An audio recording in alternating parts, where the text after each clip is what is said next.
Bismillahirrahmanirrahim. Wassalatu wassalamu ala Sayyidina Muhammad wa ahlihi wa sahbihi ajma'in. Mabat. En el día de hoy vamos a trabajar con la segunda parte de la Sunna. Vamos a arrancar hablando de las razones de las posibles aparentes contradicciones entre los hadices. Existen tres causas principales por las cuales puede existir una aparente contradicción entre dos hadices, o entre un hadiz y un texto coránico, o entre dos textos coránicos. La primera de ellas es la armonización, que es el caso en el que una de las narraciones representa una regla general, mientras que la otra representa un caso particular y excepcional. Ejemplo de ello es el hadith del profeta Muhammad sallallahu alaihi wasallam, en el que dice: aquel que miente no es de los nuestros. Eso representa la regla general. Mientras que el hadith que dice, el hadith del profeta Muhammad sallallahu alaihi wasallam, que dice que quien mienta para conciliar entre dos musulmanes no es un mentiroso, es una excepción a la regla, da un caso particular. Otro ejemplo es el caso del hadith del profeta Muhammad sallallahu alaihi wasallam, en el que dice que el matrimonio es la mitad del din, que debemos casarnos para poder completar el din. Con relación al otro hadith en el que dice que si no tienes los recursos necesarios para casarte, reza, o aquel que no tenga los recursos necesarios para casarse, que rece y pida a Allah, que ayune, rece y pida a Allah. Lo segundo representa un caso particular que hace excepción a la regla. No significa que anule la regla. En el caso de la preferencia, es decir, textos que tienen prelación con relación a otros, o narraciones que tienen prelación con relación a otras, de acuerdo a su grado de solidez y contenido, se da básicamente entre dos hadices. Es decir, cuando tenemos dos hadices que tienen contenido diferente, que tienen un mensaje diferente, se da mayor relevancia a aquel que tiene mayor grado de solidez. Y el caso de la abrogación como tal es el caso en el que un dicho del profeta Muhammad sallallahu alaihi wasallam nulifica otro, o un acto del profeta Muhammad sallallahu alaihi wasallam nulifica un dicho, o viceversa. Ejemplo de este caso es el caso del castigo para aquellos que beben licor. En una ocasión dijo el profeta Muhammad sallallahu alaihi wasallam que aquel que sea sorprendido ebrio por cuarta vez será azotado. De hecho, hay alguna narración que dice que será azotado hasta la muerte. Lo cierto es que hay otra narración con una cadena de igual validez, en la cual dice que llegado en una ocasión fue llevado ante el profeta Muhammad una persona que había consumido licor por cuarta vez, y el profeta Muhammad no aplicó el castigo y dijo: será para la próxima. Es decir que en este caso este segundo hecho del profeta, o este hecho del profeta Muhammad, anula su dicho, y el castigo o la aplicación del castigo a la cuarta vez se anula. Y según algunos comentaristas, según algunos juristas, como el Qadi Iyad, lo que pasa es que no se abroga del todo el castigo, sino que pasa a la quinta vez. Estos son los tres casos fundamentales. Ahora, ¿cuáles son los campos de aplicación básicas de la Sunna? Primero de ellos es como explicación de un asunto presente en el Corán, pero no explicado en este. Por ejemplo, la explicación de la manera de llevar a cabo la salá. La prescripción de la salá está en el Corán, pero no explica la forma en que debe hacerse. La forma en que debe hacerse está explicada completamente a través de la sunna. El segundo es como especificación o particularización de los casos que el Corán plantea de modo general. Por ejemplo, la discriminación o la diferenciación entre el castigo por adulterio y por fornicación. Es decir, el castigo por adulterio, cuando dos personas que tienen compromisos, que están casados, poseen relaciones ilícitas, el castigo es la lapidación. Mientras que cuando es fornicación simple, es decir, dos personas solteras tienen relaciones sexuales ilícitas, el castigo es el azote, la flagelación. Esta discriminación o esta diferenciación entre los juicios, tomando en cuenta las circunstancias, la hace el hadith, la hace la sunna, no el Corán. Como adición, el tercer caso es cuando se usa como adición a una regla especificada en el Corán, la cual restringe el asunto. Por ejemplo, en el caso de la amputación de la mano para los ladrones, en el Corán dice que se ampute la mano del ladrón, que se corte la mano del ladrón. Pero en la sunna está especificada las condiciones bajo las cuales se aplica ese juicio. Es decir, no se considera la aplicación de ese juicio en el caso de un chico que roba una manzana de un huerto, sino que ya especifica límites, los límites mínimos en la cuantía del robo para que sea aplicada esta pena. El cuarto caso es como adición a una regla especificada en el Corán, la cual amplía la norma. Por ejemplo, las personas cuyo casamiento está prohibido.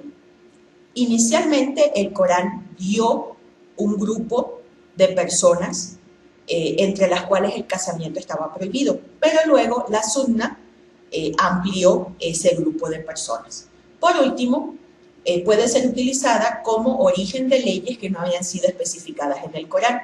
Ejemplo de ello es el establecimiento de la calidad de propiedad pública de los recursos naturales. La siguiente fuente de jurisprudencia es el consenso de los compañeros o ijma.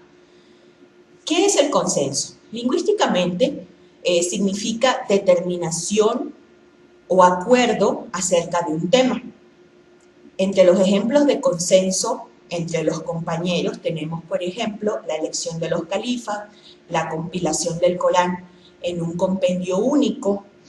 En este último caso de la compilación del Corán en un compendio único, el profeta nunca habló de hacer un libro físicamente con el Corán, donde estuviese reunido toda la revelación, todo lo que le había sido revelado del Corán. El profeta nunca dio esa orden. Ese compendio se hace por decisión de los compañeros del profeta y se hace porque temieron que se perdiese el mensaje revelado. Ahora, ¿cuáles son las principales evidencias de la validez del consenso? Cuando miramos la Sura novena, aleya número 100 del Corán, dice: y de los primeros precursores, tanto de los que emigraron como de los que les auxiliaron y de los que les siguieron en hacer el bien, Allah está satisfecho de ellos y ellos lo están de él. Les ha preparado jardines en cuyo suelo corren ríos, en los que serán inmortales para siempre, y ese es el gran triunfo. En el caso de la Sura 41, aleyas 41 y 42, dice: es un libro sin igual, refiriéndose al Corán, al que no le afecta la falsedad por ningún lado. Y si es una revelación cuyo descenso procede de uno que es sabio en sí mismo y alabado. Estas son algunas de las evidencias de la validez del consenso. En la primera aleya, el Corán hace relación a la calidad excelsa tanto de los emigrantes como, es decir, los muhajirin, como de aquellos quienes les ayudaron, es decir, los ansar, y de aquellos que les siguieron en hacer el bien. Y expresan la satisfacción que tiene Allah con relación a ellos. Por ende, si son personas con las cuales Allah expresa su satisfacción, son personas confiables. El segundo tiene que ver con el grado de seguridad que tiene Allah con respecto a su revelación. Dice, es un libro sin igual al que no le afecta la falsedad por ningún lado. Es decir, Allah en determinado momento había previsto todas las cosas, todas las posibilidades. De hecho, Él las coloca. Y en ningún momento aparece nada en contra de la validez de este consenso. El profeta mismo en vida solicitó el consejo de sus compañeros en muchas ocasiones. Obviamente, les fue capaz de confiarle a ellos el legado, su legado, que es el Islam. Pero ¿quiénes eran los compañeros? Para poder tener la calidad de compañero, debían cumplirse ciertas condiciones. La primera de ellas es que hubiese sido un musulmán que viviese en vida y hubiese visto al profeta Muhammad. Un musulmán que no solo lo hubiese visto, sino que hubiese convivido con el profeta por 1 o 2 años como mínimo, participando en 1 o 2 de las campañas militares libradas por él. Esto son básicamente las condiciones que debe cumplir un compañero. Ahora, con relación a la comparación o equivalencia, el qiyas, que es la siguiente fuente de la jurisprudencia, tenemos que el qiyas es la aplicación a un nuevo caso, del cual no existe veredicto jurídico, de una regla en función de sus características comunes con el caso original. Por ejemplo, la prohibición de toda sustancia que cause alteración del estado de la conciencia humana en base a la prohibición de la ingesta del alcohol. Inicialmente, la prohibición de la ingesta de embriagantes surge a partir de la ley coránica que dice al-Meisir, al-Hammer o el vino y los juegos de azar son obra del Shaitán, apartados de ello. A partir de este juicio, y tomando en cuenta la connotación de las leyes anteriores en las que gradualmente se había venido prohibiendo la ingesta del alcohol, podemos ver que la prohibición se debe básicamente al daño que causa el alcohol en el ser humano. ¿Cuál es el daño que causa el alcohol en el ser humano? Inhibe en el ser humano la capacidad de pensar claramente, nubla el pensamiento. Aparte de eso, el alcohol notablemente altera el estado de conducta y de conciencia humana. A partir de ahí se hace la equivalencia y se prohíbe de manera completa y tácita la ingesta de toda sustancia que altere la conducta y el estado de conciencia de un ser humano. Toda sustancia capaz de enajenar, toda sustancia capaz de embriagar, etcétera, etcétera. Es un ejemplo.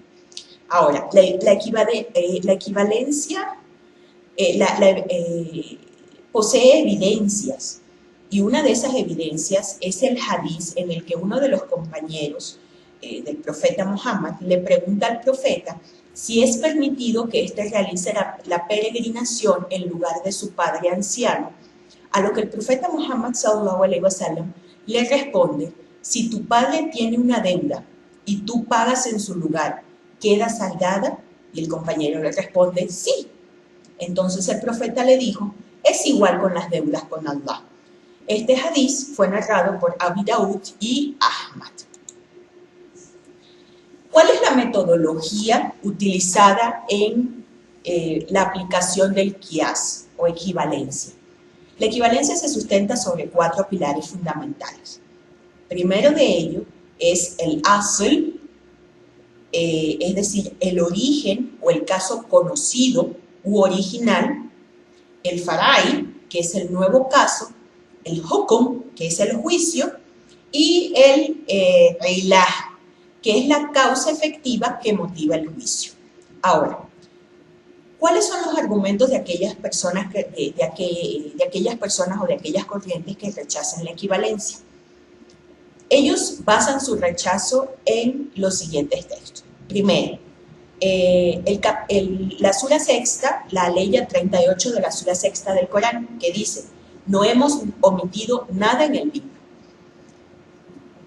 Segundo, bueno, con relación a esta ley coránica, si bien es cierto que el Corán es un libro completo, también es cierto que es un libro genérico.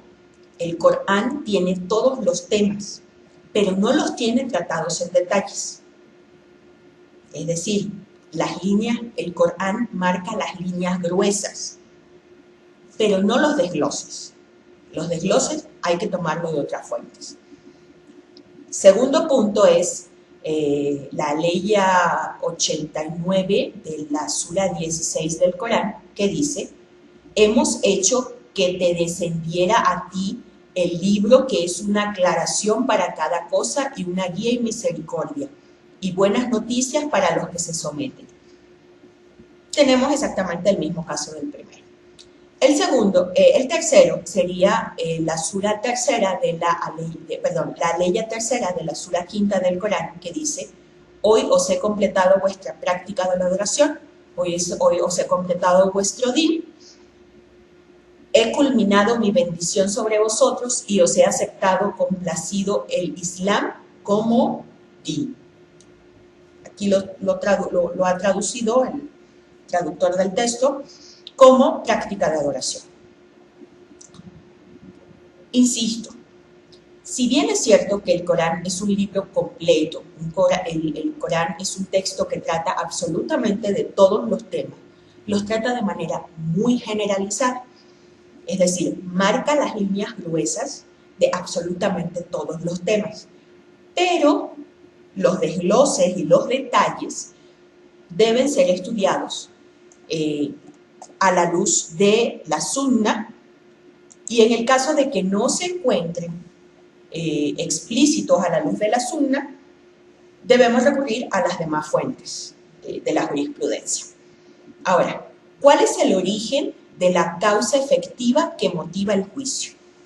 Ojo con esto. Habíamos dicho que la metodología sobre la cual se basa el qiyas o equivalencia tiene 4 fundamentos. El asl, que es el caso original, el farai, que es el nuevo caso, el hukm, y el ilah. Ahora, este último es la causa efectiva que motiva el juicio, el ilah. Ahora, ¿cuál es el origen de la causa efectiva que motiva el juicio? La causa efectiva que motiva el juicio debe provenir preferentemente del Corán o la Sunna. Sin embargo, pueden presentarse ocasiones en las que no se encuentren y dada la necesidad se posibilita que se busque la causa efectiva por medio de la razón. Ahora, ¿cuáles son las áreas de los juicios islámicos que no poseen causa revelada? Son 3 básicamente las áreas de los juicios islámicos que no poseen área revelada, que no poseen causa revelada. Entre ellos tenemos lo que tiene que ver con la alimentación, lo que tiene que ver con el vestido y lo que tiene que ver con los actos y conductas relacionadas con la adoración. Es decir, en estos 3 campos, la ibada, que son los actos y conductas relacionados con la adoración, el vestido y la alimentación, Allah no ha revelado como tal una causa. Mientras que generalmente Existen causas reveladas en todo lo que tiene que ver con las acciones cotidianas, lo que en árabe llamamos el muamalat, y con lo que tiene que ver con los castigos, al-uqubat. Estas causas pueden ser de 4 tipos: explícitas, sarahatan; implícitas, dalalatan; derivadas, llamadas istinbatan; y derivadas a través de la analogía, es decir, qiyasan. Entonces, tenemos que existen 3 campos en los que no existe causa revelada para los juicios, y esos campos son la alimentación, el vestido y los actos y conductas reveladas con la adoración.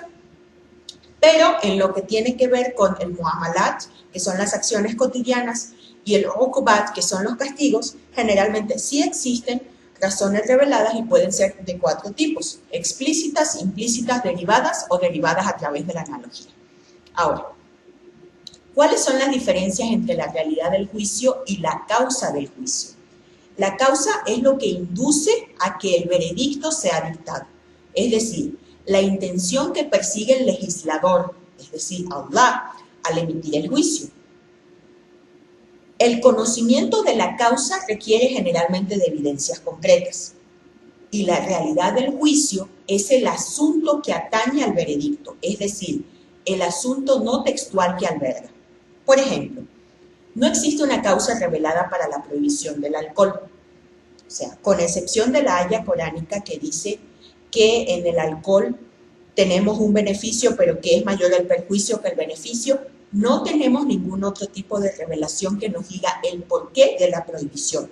O, por ejemplo, en el caso de la prohibición del cerdo, no tenemos ningún texto en el cual se explique el porqué de esa prohibición. Sin embargo, decidir acerca de qué sustancias o no pueden entrar en la categoría de los embriagantes hace parte de la realidad del juicio, mientras que la causa o aquello que induce al veredicto, en el caso del alcohol o en el caso del cerdo, para nosotros es algo desconocido. Es decir, que en este caso tenemos un veredicto, es decir, un juicio y una realidad del juicio, mas no tenemos la causa. Ahora, es mucho lo que se puede decir con relación al porqué de estas prohibiciones, pero repito, no existe como tal base de juicio. La siguiente de las fuentes de la jurisprudencia que vamos a tratar es el ijtihad o esfuerzo propio.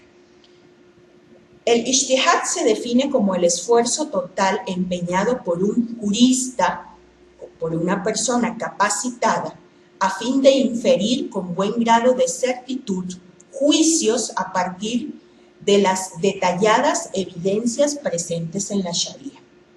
Ahora, ojo con esto. Es el esfuerzo total empeñado por una persona calificada a fin de inferir con buen grado de certitud, y en esto va a tener gran relevancia el grado de preparación que tenga la persona. Con buen grado de certitud, juicios a partir de las evidencias presentes en la Sharia.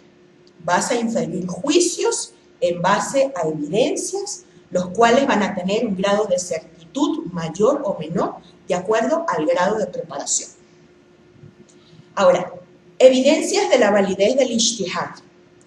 Las palabras del mensajero de Allah a Muaz, es decir, el hadith del mensajero de Allah, en el que le dice a Muaz, cuando éste estuvo de regente en el Yemen: «Oh Muaz, ¿en qué basas tus juicios?». Y Muaz respondió: «En base al libro de Allah». Entonces el mensajero le dice: «¿Y si no encuentras nada en el libro de Allah?». Muaz responde: «En la sunna del mensajero de Allah». Nuevamente le dice el profeta: «¿Y si no encuentras nada en el libro ni en la sunna?». Entonces responde Muaz: «Empeño mi propio esfuerzo, hago lo mejor que puedo». Y el profeta le dijo: Alabado sea Allah, quien ha hecho que el mensajero de Allah concuerde con lo que el mensajero de Allah concuerde con lo que complace al mensajero de Allah. Este es un hadith sahih. Ahora, ¿cuáles son las cualidades del mujtahid? El mujtahid es la persona capacitada para hacer el ijtihad. Ahora, ¿cuáles son las capacidades que esta persona debe reunir? Primero, debe ser un musulmán, hombre o mujer con un alto grado de competencia intelectual. Segundo, deberá ser conocedor de la lengua árabe, dado que en esta lengua fue revelado el Corán y fueron dadas inicialmente las bases de la sunna. La sunna se dio en árabe. Es decir, las fuentes de la jurisprudencia, las fuentes primarias de la jurisprudencia están en lengua árabe. Debe ser conocedor de las ciencias del Corán, además, es decir, tanto descripción lingüística como razones de la revelación, el tafsir, etcétera, etcétera. Deberá ser conocedor de las ciencias de la sunna o ciencias del hadith. Deberá tener conocimiento de la ciencia de las fuentes de la jurisprudencia. Ojo con esto. Es diferente las ciencias del Corán y las ciencias de la sunna a las ciencias de las fuentes de la jurisprudencia. Son cosas totalmente diferentes. Ahora, deberá conocer las opiniones de los diferentes sabios acerca del tema, es decir, la jurisprudencia. Y por último, deberá tener completo conocimiento del tema que le atañe. Es decir, por mucho que una persona tenga conocimiento en lengua árabe, en Corán, en Sunna, fiqh, jurisprudencia, de las escuelas que quiera, si tiene que emitir un juicio sobre ginecología, pero el hombre no tiene ni idea de ginecología, más le vale que se quede callado. Ahí no puede hablar. O busca a alguien que le explique el tema desde el punto de vista científico, es decir, de las ciencias exactas que atañen al tema en cuestión y que él lo pueda entender, o definitivamente no podrá emitir juicio con relación a ese tema. Ahora, existen tres tipos de mujtahid. ¿Cuáles son los tres tipos de mujtahid? El mutlaq, o absoluto, es aquel que tiene potestad para emitir juicio con relación a cualquier tema. Esta calidad de mujtahid absoluto está reservada en este momento para los fundadores de las escuelas de jurisprudencia, únicamente. Ahora, que sea mujtahid dentro de una escuela, es decir, que pueda emitir juicio dentro de los temas tratados por su escuela o por la escuela que sigue. Y básicamente esta categoría ha sido reservada a los grandes sabios, los estudiantes de los grandes imames, fundadores de las escuelas de jurisprudencia. Esto con relación a los que son mujtahid dentro de una escuela. Y los que son mujtahid dentro de un asunto en particular, que bueno, esta categoría se equivale a las personas que pueden emitir una opinión jurídica o juicio dentro de un tema en específico. Ya en esta categoría entran muchos de los sabios de nuestra época, bueno, que más bien los sabios en esta época son como escasos, pero bueno, eso es otra cosa. Es decir, las personas que están capacitadas para emitir juicio en un tema determinado. Por ejemplo, alguien que ha estudiado las ciencias islámicas y que ha estudiado medicina podrá dar un juicio en tema médico. Alguien que ha estudiado las ciencias islámicas y ha estudiado las ciencias de la alimentación podrá dar juicio en el caso de temas de alimentación y así sucesivamente. Pero pues, son personas que deben tener un alto grado de preparación igual dentro del tema que están tratando. Ahora, ¿Cuáles son las razones de las diferencias de opinión entre los mujtahidín, es decir, entre las personas capacitadas para llevar a cabo el ijtihad? Básicamente, las razones se dividen en 4 clases. Primero, las diferencias en las fuentes jurídicas que toman como base.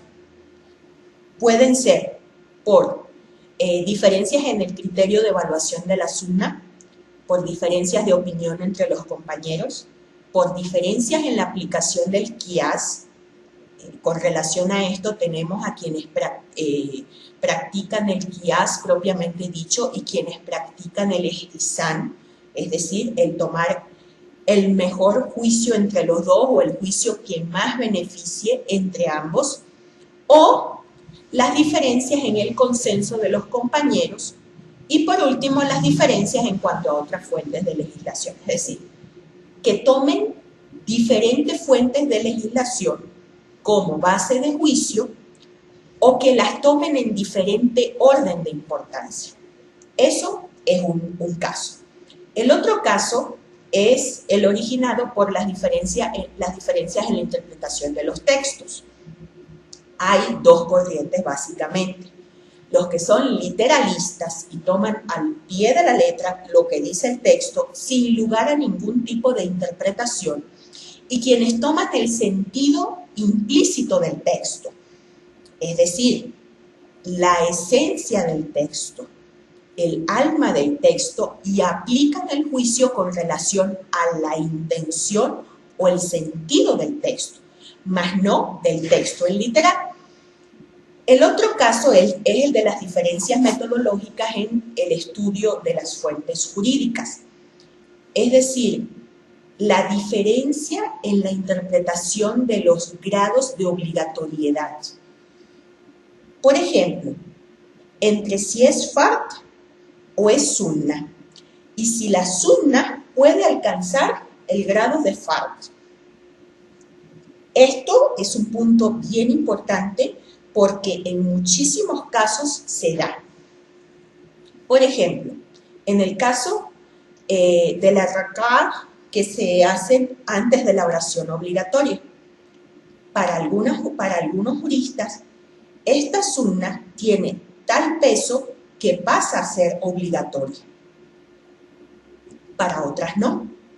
Y recordemos que la diferencia entre el fard, es decir, lo obligatorio, y la sunna, lo recomendado es que si tú no haces el fard, tienes un castigo.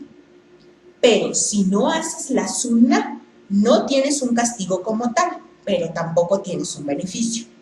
Ahora, el otro punto es las diferencias de significado en la lengua árabe, las cuales pueden ser de tipo sintáctico o gramático. Estos son básicamente las fuentes de la jurisprudencia, y en base a ellas vamos a estar estudiando los diferentes juicios emitidos con relación a la parte de la alimentación. Que tengan buen día.